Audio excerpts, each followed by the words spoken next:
It is Nuke indeed, map 2 between Mousesports and Fnatic. We have Fnatic a map up after their victory on Inferno, and this is an elimination match. The loser of this match is out of Summit 6, so it's all on the line here today. And Mousesports will start off on that T side, so maybe we'll see some of the Karrigan shenanigans in terms of the calls very quickly here.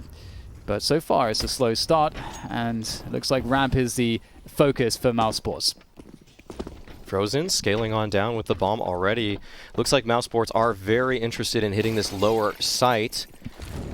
And the molly goes to control. Looks like they'll just have full space here towards this lower site. At this point, it looks like it's going to be a matter of how the retake commences for Fnatic.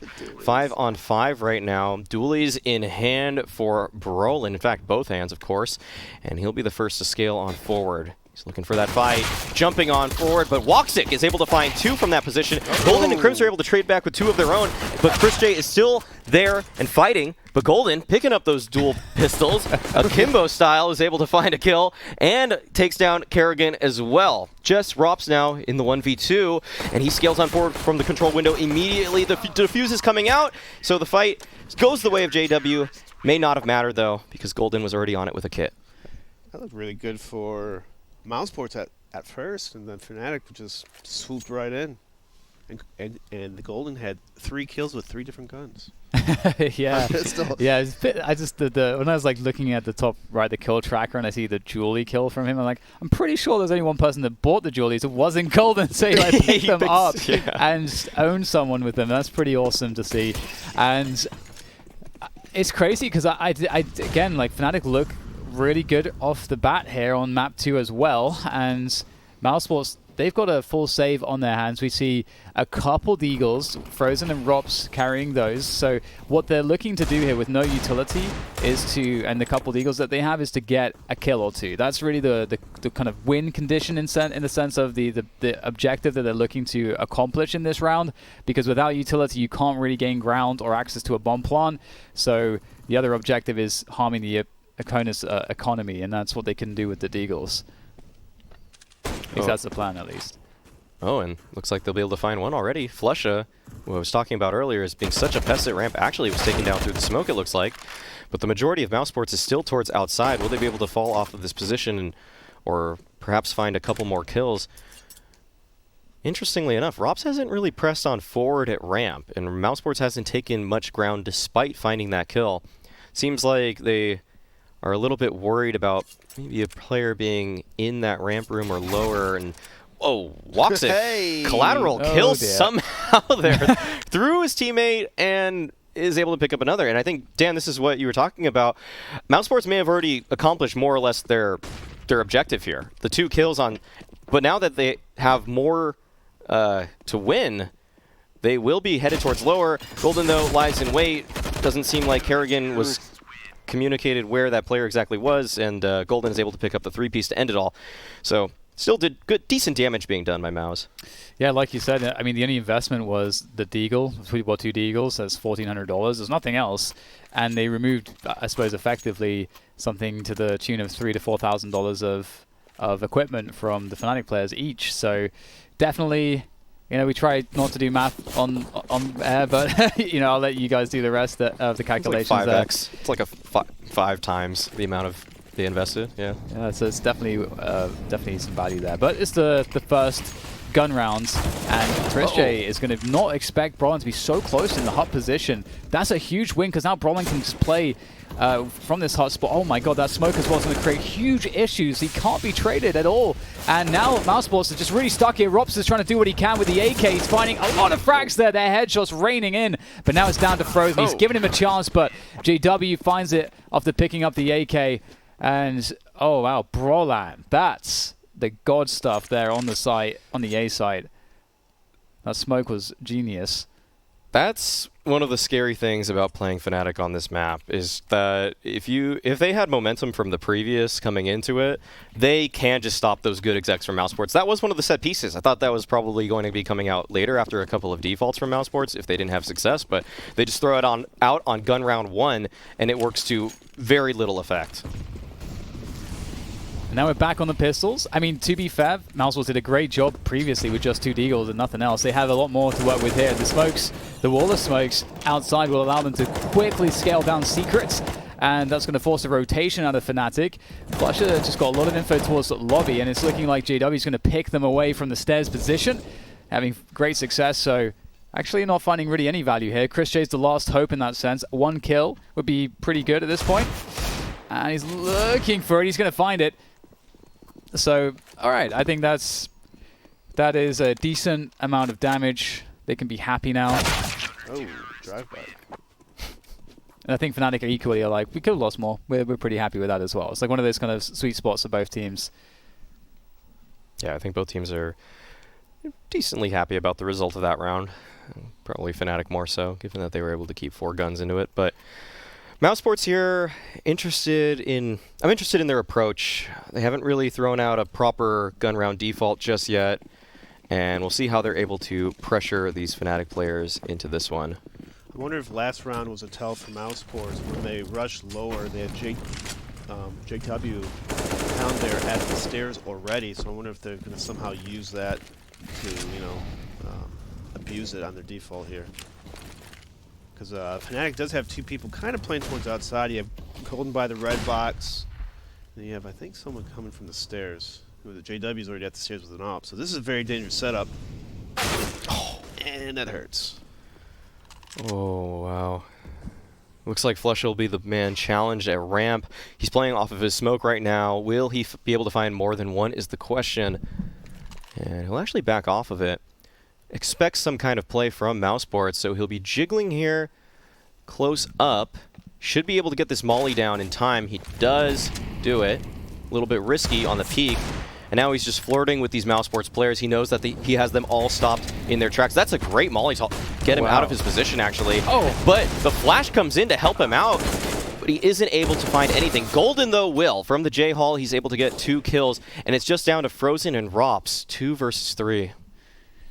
It would certainly be an unlikely victory here for Mousesports, but it is possible for sure. But you can see that Fnatic are very good in terms of when they've spotted some players, and in that time when Flusher was spending so much to just delay his opposition, Crims was able to sneak out into that forward position, which does catch Robs, and Frozen has very little health to work with here, so we can't expect too much from him, especially with the time, and Crims will finish him off with a more forward position as well. So again, I think we do have to just really be in awe of how well Flusher was able to just delay them there, just really forcing them into a position where they have to spend the time to molly him, and it's just all of that time allowed Fnatic so much movement around the rest of the map, and also obviously Flusher was able to get support as well. So Mousesports really looking like the worst team at the moment. We'll have to see if they're able to find a recovery. It's just got to be a full upper set piece with the Tech 9s. Upper split from outside as well. Oh, maybe they slowed it down. Wow. Fnatic are doing such a good job to not give Mousesports anything in these rounds. Good hold from Brawlin as well from the opposite vent. Looking for more, but his teammates are all there to support him. Feels like every Fnatic player right now is in the right position. That previous round as well, it was just the perfect call to start things off for Fnatic too. Just heavy outside presence. They know that Mousesports aren't going to be going to the same A-exec 2 gun rounds in a row, and it likely would be an outside default. And man, every which way right now, Fnatic is seemingly outplaying Mousesports. It's this is not the Fnatic you want to face if you're in an elimination game on the mouz side. Yes, their CT sides have been amazing on this map and the last one so far. And you kind of, if you're Mousesports, you kind of think, how do we crack this nut? You know, it's been almost non-existent T sides for Mousesports at the moment, and you got to come to this point. Well, you're down 6-0. What is the best strat that we have, or the easiest point to execute? And I still think it's the outside. At least take it to outside. Either get control of lower or the warehouse. I think that's a good starting point on their default. And then from there, they can maybe work the map a little bit better or have a little more success when the Fnatic's trying to run around. Indeed. Well, there you go. Robs is straight out there. looking to do the damage. He's only able to get one, but that's enough to allow his teammates forward. Golden able to find so much damage, though, with the double. And Flusher now with the utility from Heaven is going to try to do what he can. JW with, looks like an angle with that AWP in from main. That's a flick and a half onto Woxic, leaving Frozen in the 1 versus 2. Plenty of time. The CTs have given him some room to work with. He's just going to have to commit to the plant and pray that he doesn't get peeked, and he won't. Frozen able to maneuver for the after plant, and oh, he has read this. Has he read this? Or maybe I'm wrong, because he's turning his back to JW. Wow. And the Tech-9 comes out to finish it off. And that's such a good move. I can't. For JW to flank all the way, you know, outside T-spawn like that, that's just, that's unbelievable. It's crazy, too, because Frozen realizes that he has to stick the plant and just pray like something like that's happened. JW hasn't died yet. Ooh. 7 rounds in. This guy is playing so well. This is so difficult for mouz. They've given every gun round now. They've had 3 gun rounds, all of which have been slightly different looks. One flat-out A-exec, one kind of an outside heavy default. That one kind of an A-exec with some later pacing off of a ROPS fake. And yeah, there it is, JW. An immortal man in this game thus far. But as soon as we say that, that's what you guys get. Put all your eggs in one basket. Cursed. Well, Carrigan's 007, so I guess we have that. That's at least. But Kerrigan. We'll see if Mousesports can find a conversion, or you know, they have a 5 versus 4, so loads of time on the clock. So the question is, if you're an in-game leader, you should have a lot of different ways to play your team into more advantageous positions in a 5 versus 4, based on the reactions you expect the CTs to make when they go down a player, and then there's a time for reset. That does allow you to figure out which variables you should expect as the T side. Situation does become easier to read. We have 40 seconds now, and it's definitely still quite a slow look. Mousesports are setting themselves up here around the ramp position and lobby. Actually going back into lobby, away from the trophy room. And okay, so it looks like an upper split, but they have a lurk in secret as well. So it does give them additional options here. But they have to get a move on because they need time so that if something goes wrong, they can adjust. And Broman's going to be found at the back of the site, and he'll be taken down. So Mousesports looking successful. That was an excellent Molotov to get him out of that position. Golden here from Heaven, trying to find some kind of opportunity. Looks like Fnatic may just give this one up, though. They don't seem too keen on going for it. Player in Big Garage in Frozen may have an opportunity to find a retreating Golden, and he does. So that's some good damage for Mousesports. Thankfully, on the side of Fnatic, they have acquired a lot of cash here. All the players above 4K right now. Crimson 4.8. So that is a good round victory for Mousesports. A very good conversion from them. So it seems like they may have found their in on the back of Woxic's opening pick. That was a different look for them, to say the least. Seems like the Riflers have been getting involved more to start some of these rounds. And that all just goes back to Frozen finding that plant in the round prior. If he hadn't found that, Woxic may not have had the funds to buy that op. So good stuff as Mousesports look to find a little bit of footing in this game. It's like they tuned in on the cast and like, okay, let's do outside default. Let's hold. 7-1. Ooh, the Brazil round. Oh, don't you dare. I know someone put that in my head recently. I was like, don't you dare. And now I just can't, every time I just see it. Forever brainwashed. Yeah, exactly. I apologize. He doesn't. So, okay, this time Mousesports lose a player, so it's going to be interesting to see if there's any levels of ingenuity from them to find their way back from this disadvantage. JW is looking with that AWP from the hot position into lobby. An unexpected position. He's not going to get fortunate enough for there to be a player there, but he does get the information that there aren't players around that area. No one's crossing, and so that is information that can be useful to kind of put the pieces together as to what Mousesports are doing with their rounds. Lots of noise made outside as Frozen should surely be heard running quickly towards the Heaven and Hell positions. And finally, oh no! JW whiffs the shot. I thought he was good for that one, but the trade is there. Golden's responsible, but the bomb's outside, and Frozen's traded onto Crims. And there's 40 seconds left. This starts to get weird now. Yeah, there's not too much ground to actually work with on the side of Mousesports. They have this outside position, but it's hard to actually breach a bomb site, given that outside is clearly not one. Looks like they'll be making their way both up heaven. And with 20 seconds remaining, this will be all up to Flusha and Golden, who are waiting around the squeaky door position right now. Golden opens the door and recognizes that the play won't be coming from Mini at this point, and Flusha, with that information, looks to scale on out. Golden, though, doesn't even want to allow Mousesports to find that position, but he misses a shot, and it's a crucial one at that. Woxic is able to take him down. Now Flusha looking for the 1v2 on the site, waiting for his teammate. He will not, and it will cost his life. He's able to go 1-for-1 though, and it's just Woxic, and he needs to win this one for the sake of Mousesports. He whiffs the shot, and Flusha still remains on the site. But Woxic is tagged so low. He has to hit this next shot, or it's lights out for him and his team.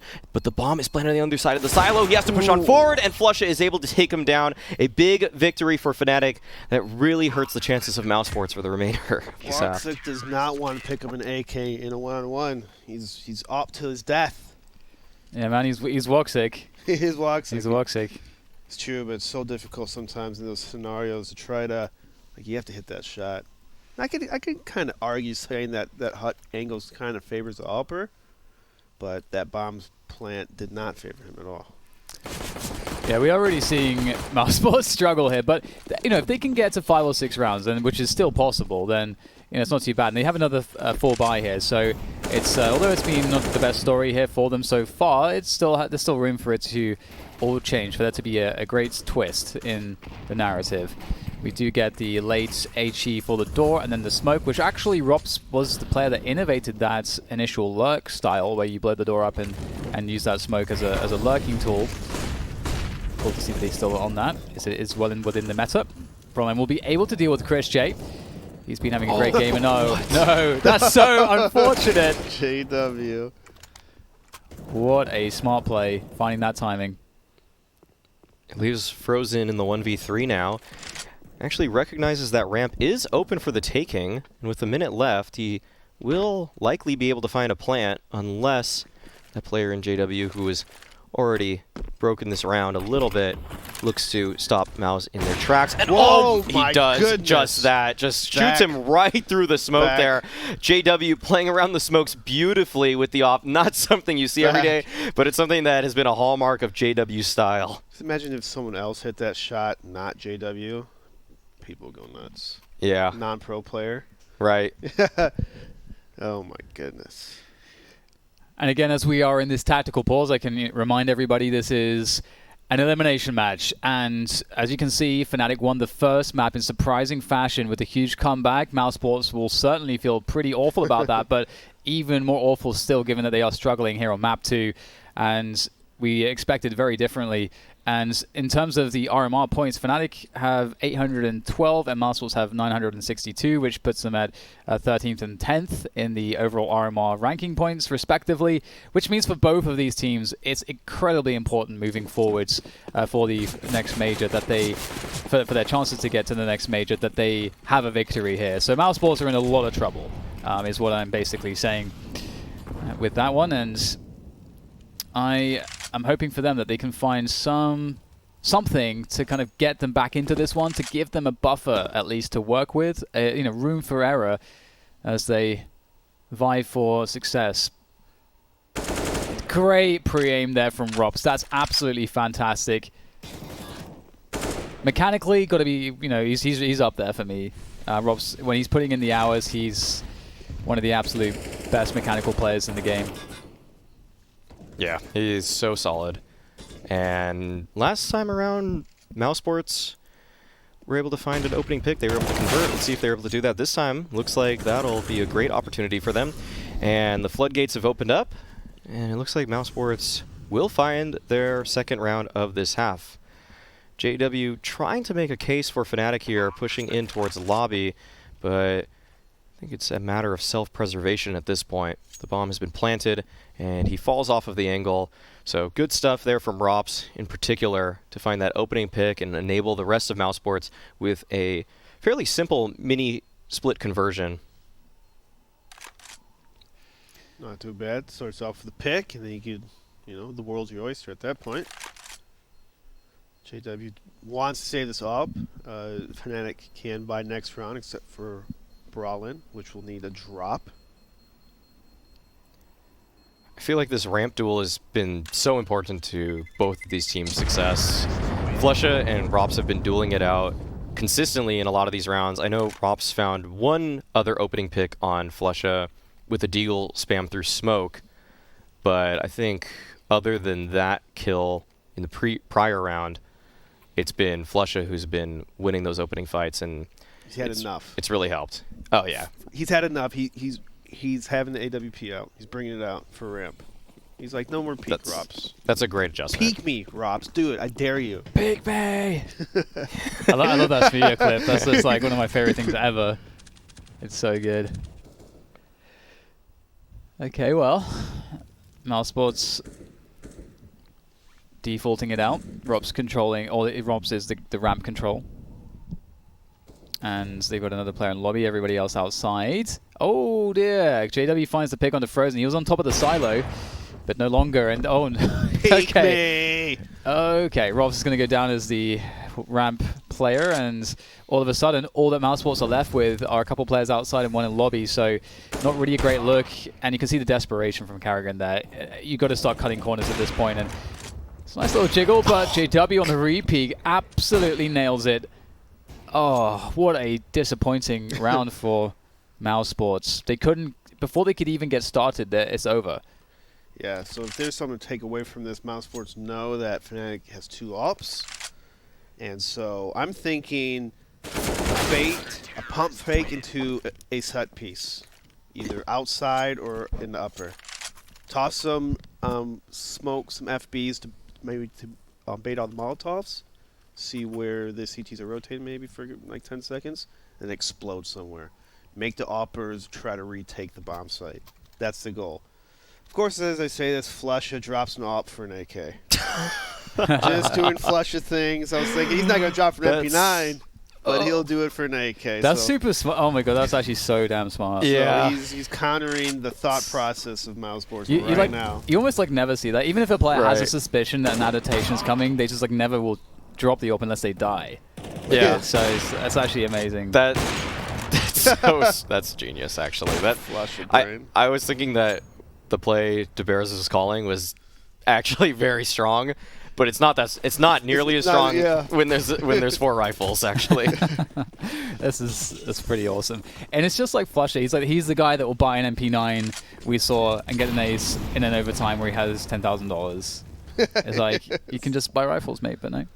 Anyway, let's see how it unfolds. Mousesports. A lot of players around lobby, actually. Not really any outside presence whatsoever. They do have a Molotov tossed out there. I'm actually not sure if that was... No, I think that's from the CTs. They have Carrigan sort of looking out for any pushes, but it's very passive outside. I believe there's a player on the silo as well. Frozen is up there. So we're going to get delayed smokes indeed. All the smokes coming. And that will, of course, deny some vision. Oh. Okay. Oh, the miscommunication, I think. Uh-oh. No. And now Golden's managed to find a frag, and that's not good. Whoopsies. I really want to believe in Mousesports right now, but they're not helping. They're not helping the situation. We'll see if they can find a remedy here. They're looking to go for an explosion upper. Just sitting in the corner, and there's a lot of damage. Brolan's doing good work. This is just falling flat on his face. Wow. God, it's just failure after failure. It's really hard to watch if you're a fan of Mousesports, I'm sure. Yeah, this is not looking good. Fnatic, with their back against the wall regarding RMR points, are doing an excellent job to ensure that they don't achieve last place in this tournament. This is so necessary for them. Mousesports have a little bit more room to breathe regarding it. there's a couple teams beneath them that are playing at this tournament that if they fall early enough can keep Mousesports in their position in the contender slot, I would say. But this was a must-win game for Fnatic if they wanted a chance to make the major, and it looks like they're doing a great job once again. Brawlin taking down Rops. That was a seemingly good, well-timed play, but it's just met with the ultimate counter, which is bullets in his chest. And now Mousesports desperately making their way down lower, will challenge Flusha, and actually they have an in on this round now. Flusha falls at the U-Haul, and Chris J is able to take down Crims as well. Golden is still here at control right now. What will he be able to accomplish through these doors? So he'll peek through the window instead, and Chris J continuing the strength that Mousesports has shown in this round. And Brolin is in position to threaten the control room here, so he's going to look for this pick. He's against a weak player, but the headshot angle might be a problem. Oh, that's beautiful. Using the crouch there to anticipate and take the duel in the most effective way possible. Next player, and Brolin will fall. Woxic will convert, and that does leave JW here, coming in from the ramp position. Not a good look for him with this AWP, and these two choke points are definitely very difficult. And there's a swing from two players at once. Not much you can do about that, and Mousesports will convert. They can get 4 at best, but I suppose, I'm just happy that they've managed to get 3 at this point. It wasn't looking too likely. Yeah, Mousesports looking pretty cold right now. Their T sides have been just non-existent in this series so far, and Fnatic's been capitalizing on that. Looking really strong on their CT sides. And JW 15 for 3. He's compared with Inferno, where he was struggling to hit a lot of his shots, he's crushing it right now on Nuke. And well, Frozen's going to get the opening pick. There is a trade to follow around the ramp position, I think. Oh, wow. He's looking for that. Made him, I don't know if you heard a footstep, or maybe he's just always looking there when they hit outside. Either way, great timing from Mousesports. That's a 4v3 with a lot of time to work with. JW is looking to throw a wrench in the works here. This is the play that could equalize for Fnatic. This is the moment that could really turn things in this round. That's a great flick, but unfortunately for him, he hits the legs. He's actually going to go... Okay, so that will send him back then. That Molotov will send him back. Bogdan. Oh, another one. Oh, Flush is going to play in front of it. Oh, that is genius. The Molotov went too deep. Flusha took the opportunity, and now it's the 3v3, and you're not fancying Mousesports nearly as much, I would say. And they've got 40 seconds. They're going for the ramp play. Now, there's so many obstacles on the journey, on the pilgrimage to that B bomb site plant. It looks like they should be able to make the plant at the very least. Oh, JW won't give it for free, though. He opens the door, and through the smoke, he finds the kill again, getting Chris J. And there's 20 seconds that remain. Mousesports have to plant this bomb soon. Frozen, unsure of the angle he will be peeked from next, knows that he has to clear some space out, and he does a great job at that. But only 10 seconds remain, and he has the bomb. Oh, he has a chance actually to go up the vents, but he's going to be met by JW, somehow hitting the flick onto him. But is there the time? No, there is not. Oh, wow. Fnatic will find themselves on 12 rounds here, as Frozen has a desperate attempt to find the plant, but a dominant first half. Will Mousesports be able to bounce back in the second half? Find out after a quick break. Welcome back. 12-3 is the score. Fnatic are leading significantly, and we didn't expect this kind of a struggle from Mousesports, who now find themselves in the second half with only 3 rounds to work with, and they're fighting for their life right now. They lost the first map, and they will be eliminated from Summit 6 if they're unable to find a way back now. So what we were talking about off the camera is Mousesports. Why are they doing so bad at their T side against Fnatic? We're talking about a little bit. Maybe it's a stylistic kind of approach where Mousesports is trying to out mid-game Fnatic, who I consider one of the best mid-gamers in the game in a lot of points, a lot of situations. Yeah, we'll see if they even have an opportunity to find any kind of mid-round success, though, as Flusha is able to take down Kerrigan already. Brawlin with a kill himself, and already Mousesports just feel completely choked out of this A bomb site. Fnatic continuing with their momentum from the previous half with a nearly flawless pistol round here. It's just up to Rops. Can't even find a dent to maybe hinder just one player on Fnatic's just the steamrolling ability. I don't know. There's so much momentum right now, and he won't find anything as well. It's just Fnatic running over Mousesports at this point. It feels so desperate. In classic Fnatic fashion as well, on that pistol, they kind of pushed like everything at once. Like they pushed Ramp, they put with one player, they pushed Heart with 2 players, and they had someone pushing outside as well. Like they were just pushing everything. Very, very Fnatic to do stuff like that. And indeed, Mousesports find themselves in a position where they basically have to force buy now every single round regardless, because they are just too far behind. And it's going to be very tough, but we'll see if Fnatic can play a well thought out and methodical anti-force buy round. Again, there are a couple good options on this map, but I would say that this is one of the harder maps to run a flawless anti-force buy round. It's kind of difficult at times. Yeah, this is it's a tough one. There's a lot of close angles that Mouse can use to use these deagles to good effect. In fact, it's just it actually is a weirdly versatile gun in that it's so good at spraying bodies as well. But Flusha, able to pick up the first 2 kills, may not allow those deagles to do too much work here. And it looks like Fnatic will attempt to convert towards Ramp at this point. Seems to be a free opportunity. Brawlin taking down Rops as well, looking for more outside. He will be challenged by Frozen momentarily. And it's just Kerrigan to try to actually defend the bomb site, but he's taken down as well. This is looking just so clinical for Fnatic at this point. Every kill going their way. Will Frozen be able to find one? And he does at least recover that AK. That's a nice gun to take on forward, but it's such a steep hill to climb. Yeah, it actually would be pretty huge if he can keep this gun alive. As you say, it feels like it could be, if they're lucky with kind of how, you know, like where Frozen is playing with that AK in the next round, and where maybe Fnatic decide to go. If you are in the right place, right time, there is a huge possibility to make this a game-changing weapon. But he's being hunted here. I don't know that he'll be surviving this. He's got to guess the right angle, the right time, and he's not. He looks towards JW, but just a little bit too late. And that is, you could have handed to Fnatic.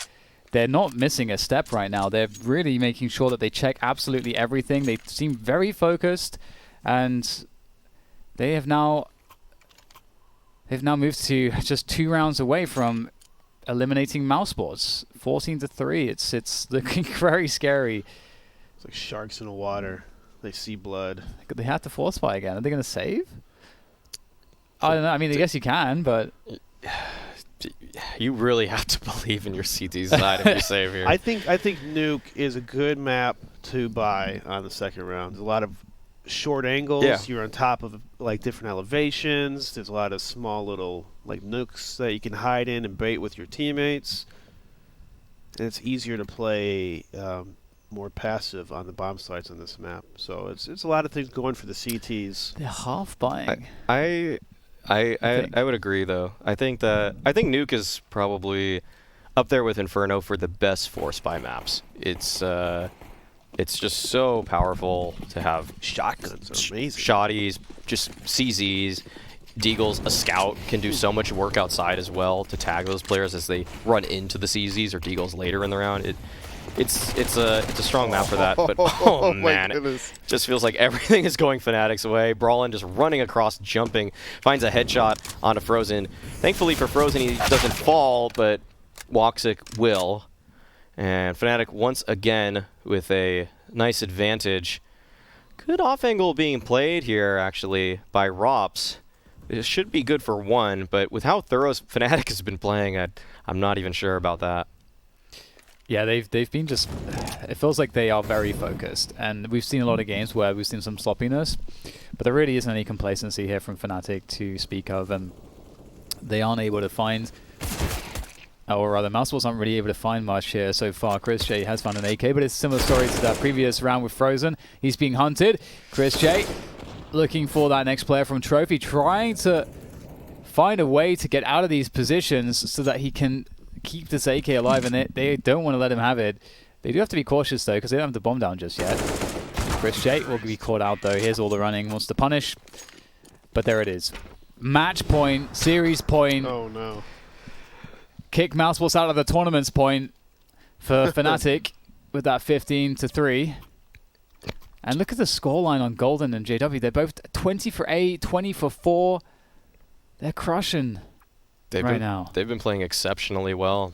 I'm surprised Flush's scoreline isn't better, but that's sometimes the life of a ramp player, where you do your job so well, but you're rewarded with a 10-7 scoreline, and it's just it's not looking good. Fnatic want to end it here on a fast A play, and it's going well already. Golden, man, we highlighted, will go 1 for 1, but oftentimes on Nuke, that's all you need. Indeed. And it is an even trade though for these teams. So that said, you don't really favor Mousesports too much with the fact that they have no utility, but at the very least they do have the firepower. They've got Woxic on the AWP, Karrigan with his patented AUG, one of the few players that actually purchases it quite frequently and finds a lot of success with it too. But JW is actually lurking, or trying to lurk, onto the A site. And he may find something here. He could catch one of these players off guard. Karrigan is right above him. He has no idea. And Karrigan will see him first. And he gets the pick onto JW. That's a big kill. Now Fnatic in this 3v4 need to sort of just play for position together. And they're doing so towards ramp. This is such a good angle for Rops, though. It's usually good for at least one. But Crims clears it out. 3v3 situation now. Frozen was able to take out Brawlin towards outside. That's a big pick. And Woxic is lying in wait at control. And Mousesports with a little bit more life and a little bit more game to be played. Fnatic's also doing a pretty good job of not getting picked by Woxic. It seems like a lot of Mousesports' success in the past does rely a little bit on the picks by Woxic, and he hasn't been really doing anything this entire series in terms of getting those entry picks or big impact rounds. So whether it's part of the game plan of Fnatic or maybe he's just having an off day and in the wrong spot at the wrong time, it happens. There you go, another fast one. Vent drop from JW. Manages to get down there, but minimal health left, but it doesn't matter how much health he has as long as he's alive. He creates such a problem. It might create an instant rotation from the ramp player, and that can really be very disruptive for the CTs. They have to try to keep track of what this guy's doing below them. I don't think they know.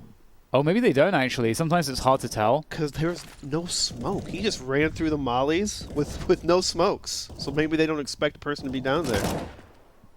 Which would be just wild. Oh, no.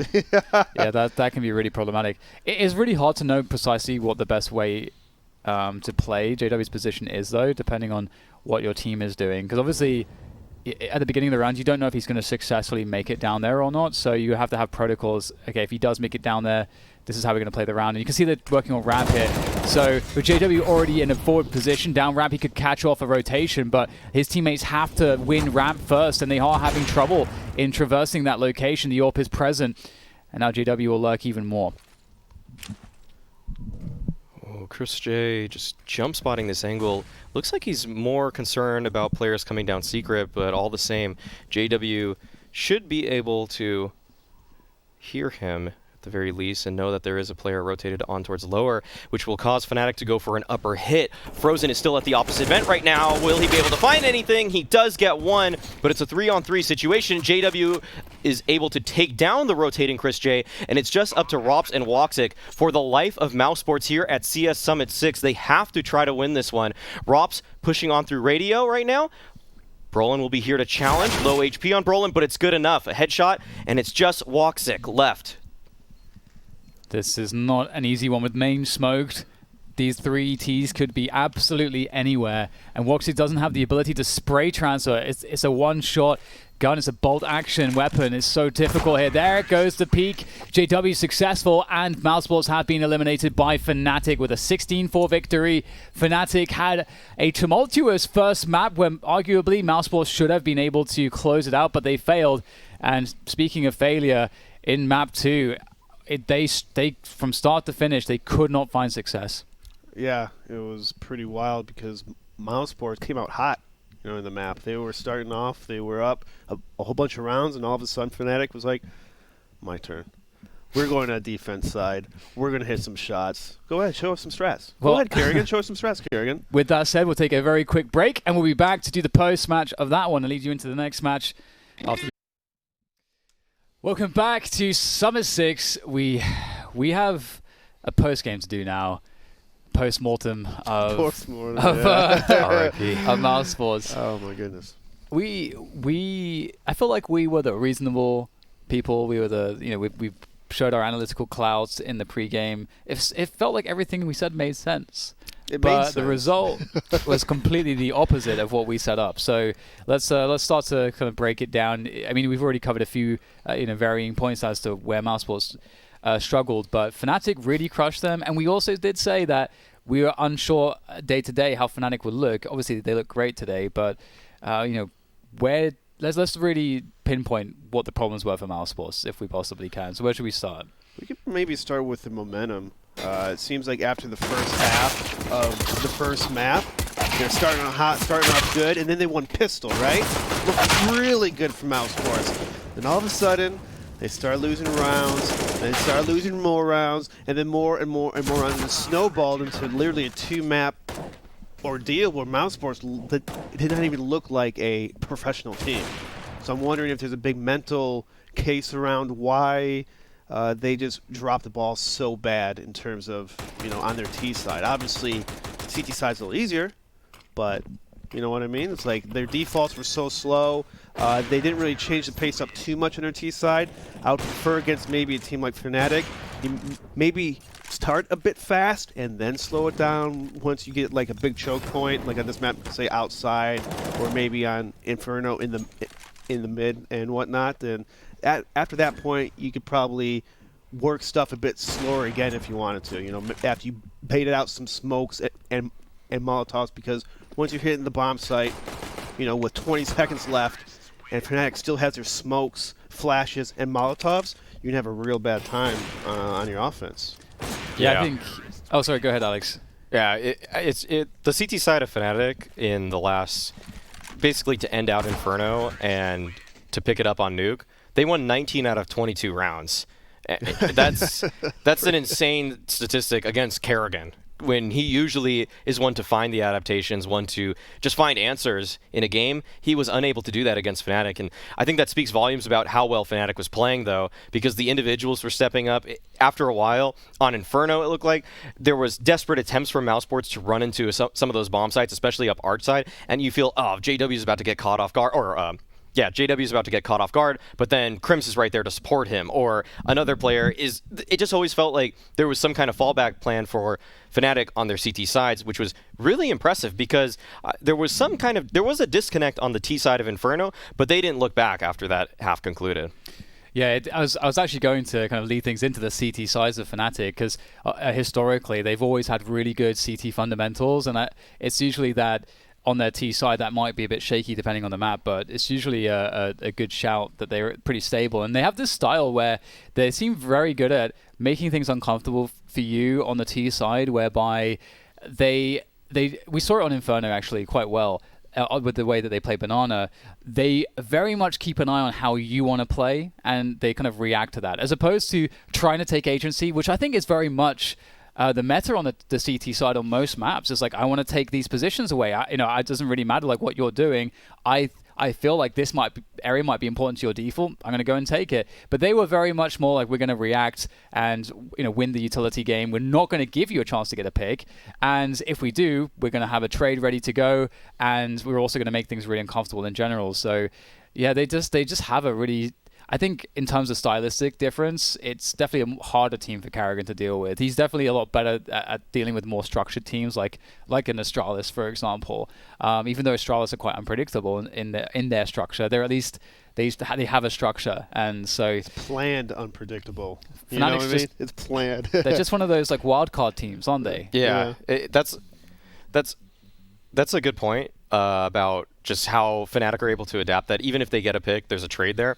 And it's not even always right next to that player. Sometimes there was a player on Inferno, for example, dying at Banana, and then Brawlin would instantly recognize that. You push up Boiler, find a kill in apartments as well. It always felt like they had some kind of contingency plan, and that boded so well for them throughout most of that. And you can just look at the CT side numbers right there. Just great stuff from them overall. It was really hard for Mousesports to find their footing. I wonder how things would have gone if it went to train. I feel like we've seen so much Fnatic train lately that there should have been some kind of there should have been a strong game plan for Mousesports coming into that, but we'll never know. It's something that, again, it's always very difficult to say goodbye to a team that you expected to do, to do better, I suppose. And there is that huge caveat with a lot of the online matches and having to adapt to that. And the thing is that as many kind of caveats as we put towards that, at the same time, as a competitive team, as an elite level team, you have to find answers as professionals to whatever environment that you're in. So whenever we bring it up, I don't ever mean it. I think it's worth pointing out that fact that although it does affect teams, the most elite teams should still be able to find a way to circumvent the things that may be difficult about it. And regardless, I think we've seen an opportunity for a lot of teams to create upsets. Teams like that work really hard and are taking things really seriously. That's shining through a lot, I think. I don't ever really know where Fnatic is on that mentality, because especially like when they were very dominant, they were like, yeah, we don't want to, like, I was an era of everyone started moving to team houses and stuff like that. And Fnatic are like, actually, we just want to do it how we want to do it. We just want to keep things very relaxed. We want to stay living wherever we want to live and do a schedule that we want to do. And they were very kind of good at freeballing it and just they were a very relaxed version compared to everybody else. So, yeah, I think that says a lot about their game, and we'll actually be able to hear a little bit more about that with an interview from JW. So he should be here. Hello, JW. Hello. Welcome to the show.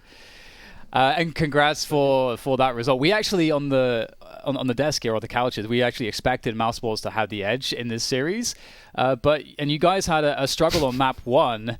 But as soon as you hit that CT side, you never looked back, even though you had, I think, a pretty upsetting pistol round where Woxic actually managed to 1v3. So could you run me through your thoughts on that series in general? I think overall it was a huge victory for us on the mental side.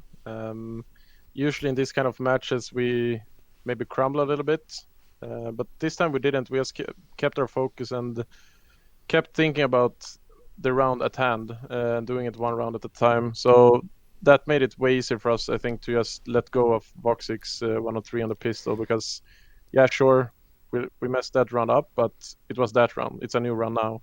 So we just kept looking forward, and I think that helped us when we were down like 14-9 or something. So yeah, I think it was a huge win for us on the mental side. Do you think that Karrigan finds it difficult to kind of figure out how to play against you guys and adjust against you guys in particular? Do you think it's a style of matchup that favors you in that sense? Maybe a little bit. I think it's this kind of conflict for him, because I think one part of him thinks he has an amazing read on us, but I think the other part of him thinks like he doesn't know anything what we do. Because sometimes it looks like he has perfect sense and like he's running around getting behind us and stuff like that, but some rounds just look clueless. So I think he's a bit conflicted there, but overall I think we're confident against them. The scariest player for us is probably Voxic. We know he's amazing with AWP.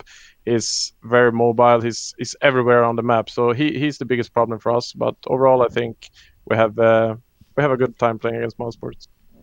It kind of seems like you guys have been ramping up your performances over the course of this tournament. Like on day one, we saw a look, a few days ago, we saw you guys playing, and it seemed like you guys are kind of struggling a little bit. You didn't look like yourselves, but it seems like every single day your performance has improved a lot. Is that just because you're feeling sort of the sense of urgency in terms of the RMR points and so on? Like, how do you account for the day-by-day improvements? I think mostly it's because we play every day now. Like, we improve. We started the boot camp like 3-4 days ago, and everybody came like straight from midsummer here in Sweden. So everybody were celebrating that. So we had like 2-3 days off before this. So I think now everyone is getting more into the groove. Every day we get to play more Counter-Strikes. We get to feel ourselves more. That way we improve by every game, I think. JW, I wanted to say first of all that the resilience you guys showed on Inferno was very impressive after Woxic, and the way you said you took it one round at a time really showed, because you guys really stopped Mousesports in their tracks after that. I wanted to ask, though, about the switch to online play. You guys have had kind of varying results. In fact, most of it has been, I would say, below your standards. How do you think you can change that here at Summit to to jump up in the RMR rankings? I would say the biggest issue we've had online is that we play too much on experience. We have me, Flusha, Crims, I would say veterans within the scene. We try to play too much on experience and others' mistake, but when it comes to online, experience doesn't do anything. Pretty much zero. So the experience is only something you have advantage of during LAN tournaments, I think. So we just need to, I think, get a bit easier maybe. Don't overthink stuff. Don't try to make them do mistakes that they usually don't, because people don't really do mistakes online in the same sense that they do on LAN. So I think that's the biggest thing. Just don't rely too much on experience and get in there and play. So I have a question actually about sort of the future of this group. So you could be up against either Godsend, which they've been playing really well actually, so they might be a little bit scary, or you could be up against G2, who are certainly a very scary team. So how do you feel about those two potential matchups moving forwards? I think both are matchups we're looking forward to. If we were to face G2, we want to get revenge for yesterday. We don't really feel that we showed our true face in that game. Yeah. If we were to play Godsend, we played them last Road to Rio, I think, and yeah, it's a very good matchup. I think they are playing very good since the addition of Farlig, so I think both are going to be bangers. Nice. Well, I mean, actually, the G2 thing is actually the matchup that where you said that you guys didn't feel like you showed your best selves. Like, what do you actually put that down to? What actually happened in that match for you guys that you feel like prevented you from performing how you wanted to? I think they got a lot of momentum, and we maybe got into some bad mindset overall. We didn't really listen too good on each other's comms and stuff like that. So I think it was just a bad day in the office for us overall, to be honest. Gotcha. Well, I'm really looking forward to that rematch, because G2 are definitely very fun to watch at the moment. And as a stylistic matchup, I think it'd be really, really enjoyable. I have to ask you, actually, given that obviously the world has changed a lot with COVID and so on, have you picked up any new hobbies? Not really. It's all Counter-Strike until I get time off, I guess. Gotcha. Okay, well, I don't have any more questions. Should we let JW go? What's your favorite snack? I want to know personally. We only do protein bars here. Okay, okay, getting healthy over there. Okay. Smashing the protein. All right, well, thank you for that, JW. Thanks for talking to us. We'll let you go. And obviously that's JW, everybody, from Fnatic. And they had an awesome showing here against Mousesports, which really makes me honestly extremely excited for a rematch with G2, as we were just talking about. Because G2 are a team that look like they're unstoppable right now. And Fnatic have that. They do have that wild card quality to them. So here you can see we have the bracket, and this is how things are panning out. As we said, the loser of the G2 Godsend matchup will play against Fnatic. And I think if we look at what we expect to happen, I think G2 will beat Godsend and Fnatic will play Godsend. And if Fnatic beat Godsend, again, should be the favored team, then we'll get that G2 Fnatic matchup. But just all those matches will be stunning, and I cannot wait. Yeah, I mean, I'm expecting G2 to win it all by just how they've been performing. But you never know. Godsend upset Mousesports, and you know it's just CS. Anything can happen, really. But it's going to be some interesting matches. Hell yeah! I mean, this is a great place for Godsend. We can quickly talk about them. I know we have some time, obviously, before we do go into our following elimination matchup, which will be Ends in Existence. So I just quickly want to ask you guys about Godsend before we do throw to that break, because I think they're a team that could use this tournament as a great showing as to the progress that they've made. Yeah, they've already had a nice upset to beat Mousesports, and I'm sure they want to build off of that success. Farlig has looked well integrated into the team already, and he was a standout player for Copenhagen Flames when he was on that squad. Tessus and him in particular were definitely some of their stronger players. Tessus has found a great home in Heroic, Farlig at Godsend, and you know, he's added a nice explosiveness to that team that they can I wouldn't say rely on, but along with the hunger combined with the other players and the fact that it seems like they're gelling in a kind of honeymoon phase right now, they have a really strong opportunity to upset a couple of these teams in this bracket. It's a shame that it's likely that G2 and Fnatic are the heavy favorites and probably should beat them. I mean, anything can happen, in all honesty, on online CS, but it's pretty cool to see what Godsense has achieved in such a short amount of time. I'm rooting for Stico. You know, he's the guy who got left behind a couple times, and now he's seeing a lot of success. And so it's a back with a vengeance. He found a crew. It's just went underground, found a bunch of let's say outcasts, ragtag people. Assembled them, and he's packing a punch these days. Yeah, it's always fun seeing people with a chip on the shoulder play and see what they do. You know, some great storylines. Yes. All right. With that said, we will be going to a quick break. Well, not a quick break. A moderately sized break. Let's leave it there. And we'll be back with our next elimination match here for today for the European broadcast, which will be Ents and Existence. We'll see you. I think it's FaZe Heretics next. Oh, is it FaZe Heretics? Okay. We swapped it around. Okay, it will be FaZe and Heretics. So we'll be back after the break to do the pre-match for that game, and then obviously play it out. It should be pretty damn fun. We'll see you for that.